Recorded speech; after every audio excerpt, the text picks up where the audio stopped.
কিরে গুছানো হলো? হ্যাঁ গুছানো হলো। বাবা, আর হাতে ওটা কি ফুলদানি?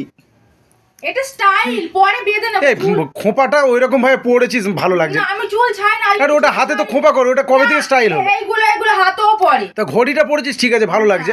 এই তা বলে তুই মামামের ঘড়িটা নিয়ে নিলি? না এটা হচ্ছে মাম্মামকে স্যান্টা দিয়ে গেছিল ঘড়িটা, তো এটা ওর হাতে হচ্ছে না, এটা কাটলেও ওর হাতে হবে না, তার জন্য আমি নিয়ে নিয়েছি। আচ্ছা বন্ধুদের বলে দে সান্টাটাকে। তোমাদের দাদাই হচ্ছে হ্যাঁ সেটা বললা, দেখাতে হবে না। কিন্তু ওই আমার হাতে পড়াটা কিন্তু খুব ভালো লাগছে। মানে চুল বেঁধে নেবো, আমি অতক্ষণ রাখবো না তো আজকে। ঠিক আছে ওই হাতে দাঁড়া, হাতে বাঁধারটা তা বলি মানে চুলে বাঁধারটা হাতে পড়ে নিবি, এটা একটা কি বিচ্ছিরি একটা ব্যাপার না? 25শে ডিসেম্বর সবাইকে জানাই মেরি ক্রিসমাস, তার জন্য আমাদের পার্টি আছে সেখানে। এই এরকম happy merry Christmas. Happy merry Christmas. চলো চলো চলো, পকোড়া খাবো, দেরি হয়ে যাচ্ছে, চলো। শালা খেয়ে খেয়ে মোটা হচ্ছিস তো।